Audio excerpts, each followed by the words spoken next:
piloter au mieux dans les turbulences et se réinventer grâce à la data. C'est ce que nous explique Vinci Airports avec évidemment Equincy qui est avec nous, Hervé Mignot, associé en charge de la data science et des technologies, et Rémi Monon de Longevial, Chief Financial Officer chez Vinci Airports. Sous vos applaudissements, s'il vous plaît.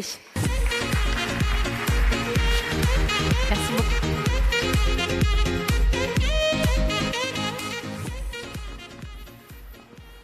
Alors, bonjour Rémi, et merci d'avoir accepté de témoigner sur la transformation digitale accélérée au sein du groupe Vinci Airports. Mais peut-être dans un premier temps, tu peux nous présenter rapidement le groupe Vinci, parce que peut-être que tout le monde ne connaît pas exactement votre activité.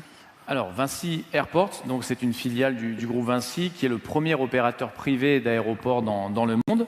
En 2019, on a vu à peu près 250 millions de passagers qui sont passés dans nos aéroports, dans nos 45 aéroports. Et en fait, on a deux spécificités. La première, c'est qu'on a 45 aéroports qui sont très variés, dans des pays très différents, de tailles très différentes et également avec des profils de passagers assez différents.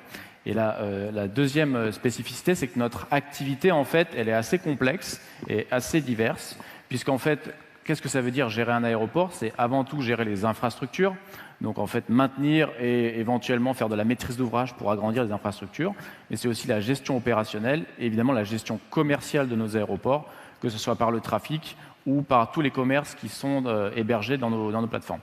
Ok. Alors, bon, tout le monde s'en doute un petit peu. Alors, attendez, hop, on va revenir. Tout le monde s'en doute un petit peu, mais la crise sanitaire, les confinements, les restrictions de déplacement, etc. ont eu des impacts très importants sur le trafic aérien. La courbe rouge vous montre un petit peu l'ampleur du trou d'air qu'a subi le trafic aérien pendant cette période-là. Moi-même, j'ai vu les chiffres et franchement, on se demande comment on fait pour tenir quand on a une telle baisse d'activité. Et pourtant, Vinci Airports a décidé d'investir et d'aller de l'avant sur le sujet de la data. Alors pourquoi, dans cette période-là, on se dit, bon, il faut quand même y aller? Alors c'est vrai que le secteur du transport aérien a été extrêmement violemment touché par la crise, puisque le niveau de référence qui est en vert n'est toujours pas rattrapé à ce jour sur la courbe violette. Et en fait, avant cette crise, on avait eu de très rares exemples de trafic qui s'était interrompu pendant quelques jours dans un ou deux aéroports dans le monde. Donc il était impossible d'imaginer que le trafic pouvait s'interrompre dans tous les aéroports du monde pendant plusieurs mois. Donc cette crise, elle a été extraordinairement violente pour nos activités. Et la data là-dedans, en fait, on avait initié une démarche data avant la crise. Et c'est vrai que c'était sous l'impulsion de nos plus grosses plateformes, nos plus gros aéroports, qui commençaient à y réfléchir, et on s'était progressivement emparé du sujet. La crise a été un accélérateur dans notre démarche pour deux raisons. La première, c'est qu'au plus fort de la crise, dès le début de la crise, en fait, on se rend compte qu'il nous manque de la donnée. En fait, on a des exigences qui deviennent beaucoup plus importantes que celles qu'on avait avant. Il nous faut plus de données avec une fréquence plus régulière et une granularité plus fine. Donc, le premier objectif, c'est gérer la crise, la comprendre et la gérer. Et le deuxième objectif qui émerge assez rapidement dans notre démarche, c'est rapidement, on cherche à se projeter dans l'après-crise et on identifie la data, évidemment, comme un sujet qui va nous permettre sans doute de prendre de l'avance dans le rebond de notre activité pour tout de suite imaginer ce que peut être la gestion d'un aéroport une fois que le trafic et l'activité est revenu à peu près à son niveau normal. Ok, oui, on est parfaitement dans le sujet de la next economy, puisqu'il y a probablement une évolution du comportement des passagers. Alors, dans le cadre du projet, en fait, sur une période assez courte, finalement, quelque chose comme 6 mois, on a pu déployer 4 cas d'usage autour des activités importantes et celles qu'effectivement il fallait suivre le plus finement possible pour pouvoir piloter au plus juste l'activité. Et quels sont un petit peu les principes qui étaient au cœur de l'organisation de ce projet? Qu'est-ce qui fait qu'on a choisi de travailler de cette façon? Comment les équipes ont été onboardées sur ces sujets-là? Alors en fait, on s'est appuyé du coup sur les spécificités de notre entreprise, notre organisation. La première, on l'a vu tout à l'heure, c'est que nos activités sont très variées. Et en fait, il a été très facile et très naturel pour nous de séparer des cas d'usage spécifiques par rapport à certaines thématiques business. Donc on a voulu petit à petit commencer par certains cas d'usage avant de lancer d'autres cas d'usage. Les 4 cas d'usage qu'on a déployés depuis le début de ce projet, c'est tout d'abord le trafic, comprendre avec une granularité fine quelle est la typologie de nos trafics dans tous nos aéroports à tout moment.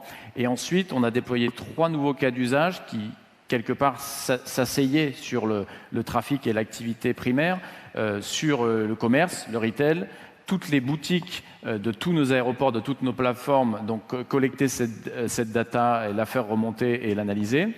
Tout ce qui concerne les parcs de stationnement, qui est aussi une grosse activité pour nos aéroports. Et enfin, quelque chose qui est plus, là, pour le coup, sur notre organisation et notre faculté à se transformer au sein de la crise par rapport à toutes les problématiques RH. Et en fait, on s'est appuyé à la fois sur nos activités différentes et aussi sur la typologie très, très variée de nos aéroports. Et on a rapidement pu identifier pour chacun des cas d'usage un aéroport, une plateforme qui allait être en lead, en pilote sur ces sujets-là pour nous permettre de développer ces sujets, en particulier avec une business unit. Et évidemment, quand on prenait du recul, nous, l'ambition, elle était double. Elle était d'abord de mener un vrai projet d'entreprise. Notre groupe s'étant constitué par croissance externe de différents aéroports, donc un vrai projet d'entreprise d'harmonisation, d'établissement de conventions homogènes au sein de toutes nos plateformes. Quand on parle à des Japonais, à des Chiliens, à des Anglais ou à des Portugais, il n'y a pas toujours la même définition, la même compréhension de la donnée qui est récoltée. Et le deuxième objectif, un peu transverse et assez général pour notre entreprise, c'était évidemment de faire évoluer tous nos métiers et d'abattre le plus possible les reportings manuels, tout ce qui était fait par des personnes en fait sur des fichiers Excel et d'aller sur de l'automatisation, de la collecte et du traitement automatisé de tout cela à l'échelle d'un réseau assez vaste. Moi aussi, c'est le point qui m'a un peu étonné. C'est la capacité en fait de mutualiser les ressources au niveau du réseau et d'avoir à l'échelle globale un déploiement qui, certes, sert dans un premier temps un aéroport ou une business unit, mais qui après peut être exploité de façon générale et transverse sur l'ensemble du groupe. D'un point de vue technologique aussi, on a beaucoup fait appel, bien évidemment, au cloud computing dans la réalisation de ce projet-là. C'est un des éléments technologiques, facteur accélérateur, qui permet effectivement de démarrer rapidement, d'avoir des infrastructures qui sont dimensionnées à l'échelle du projet. Donc petit à petit, on peut grossir avec le besoin. Ça, c'est vraiment aussi un élément clé dans la réalisation de ce type de projet. Et puis, un élément aussi important, c'est la capacité assez facile de reproduire ce qui a été fait pour un des aéroports auprès des autres aéroports. Ça, c'est aussi une des flexibilités qu'offre ce type de technologie. Alors, je pense qu'on peut éventuellement essayer d'un peu de synthétiser et de regrouper les éléments clés de la façon dont ce projet s'est déroulé. Alors, il y a plein d'autres cas d'usage qui sont en perspective. On a vraiment que démarré la route ensemble. Mais par contre, on sait maintenant d'ores et déjà quels sont les façons, les facteurs qui font qu'on aboutit à quelque chose qui est intéressant. Est-ce que tu peux nous en dire 2 mots ? Il y a 3 grandes idées qu'on a cherché vraiment à promouvoir tout au long de ce projet, qui fait que débuter et qui va, on l'espère, encore s'enrichir. La première, c'est vraiment à chaque fois partir du terrain, partir de nos business units. On a un siège qui est structurellement, des équipes du siège qui sont structurellement assez lean, assez réduites, et on a voulu vraiment instiller en fait cet état d'esprit au sein de notre projet. Donc quelques personnes au siège qui coordonnent le projet et à chaque fois s'appuyer sur un schéma vraiment de pilote sur les équipes en place dans les business units pour développer et structurer notre démarche. Et en fait, on s'aperçoit aujourd'hui qu'on a un véritable effet d'entraînement quand on a développé un cas d'usage avec une business unit, qu'on s'est nourri en fait de ces demandes. Cette business unit devient notre meilleur ambassadeur auprès de ses pairs. Et il est très facile pour nous après de le déployer et de convaincre les autres de s'embarquer sur le projet. La deuxième idée qu'on a vraiment toujours gardée à l'esprit, et ça c'est à mon avis le plus important, c'est vraiment de rester modeste et de rester humble. On n'a jamais voulu commencer à se lancer dans des outils de data super sophistiqués. On était conscient de notre histoire. On est un groupe qui s'est constitué pas du tout autour de la donnée, autour de notre cœur d'activité, notre cœur de métier vraiment physique. Et donc, on partait de très très loin, voire de quasiment rien. Et donc, l'objectif, ça a vraiment été à chaque fois de réaliser des cas d'usage presque simples, presque simplistes en fait, pour démontrer que ça marchait bien et pour empiler en fait des couches successives de complexité. Et c'est en démontrant à des utilisateurs que ça marche bien, qu'en fait c'est plutôt facile d'utilisation, qu'on arrive après à les pousser plus loin pour avoir plus de choses et des choses plus complexes. Enfin, la dernière idée, c'est évidemment, c'est le pendant en fait de s'appuyer sur une business unit pour développer un pilote. C'était le rôle plus des équipes du siège, c'est de s'assurer que dans toutes les démarches, toutes les discussions, toutes les réflexions qu'on avait avec cette business unit, on ne s'écartait pas trop d'un standard et d'un enjeu un peu commun qui allait nous permettre après de pouvoir répliquer, industrialiser ce cas d'usage à toutes nos business units en intégrant quelque part un petit peu les spécificités qu'on pouvait rencontrer ailleurs que là où on avait développé notre premier cas d'usage. Ok. Alors effectivement, le pragmatisme, vraiment, c'est quelque chose que j'ai retrouvé dans les équipes de Vinci Airport avec, voilà, on voit qu'il y a un business opérationnel à gérer et ça se traduit dans la façon d'appréhender les sujets.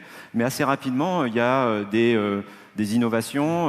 Voilà, on a intégré dans le fil du projet 2-3 algorithmes de machine learning qui, a priori, initialement, n'étaient pas du tout prévus. On commence à envisager du traitement de la vidéo de façon plus industrielle, etc. Et donc, assez rapidement, en fait, une fois qu'on a créé ce mouvement d'entraînement, on est capable de trouver effectivement des applications un petit peu plus sophistiquées. Mais on a fait par ailleurs, auparavant, la démonstration que ça pouvait fonctionner et créer cet effet d'engagement et d'engouement autour du projet. Sur la partie industrialisation, pour nous aussi, c'était vraiment très important de développer, c'est une expertise qu'on a au sein des Quansi, de développer des data lakes et des structures de données de ce type-là. Et c'était vraiment, pour nous, dès le départ, dès les discussions initiales, un point important d'arriver à être capable de déployer industriellement, en répétition, en minimisant les coûts de réingénierie, etc., lors du déploiement des différents cas d'usage. Bon, je crois qu'on a fait un petit peu le tour de nos points. Je voulais encore te remercier de l'implication des équipes de Vinci au global dans ce projet, qui a vraiment été très, très intéressant dans ces moments très difficiles pour le groupe. Et je te remercie encore. Merci Hervé. Merci.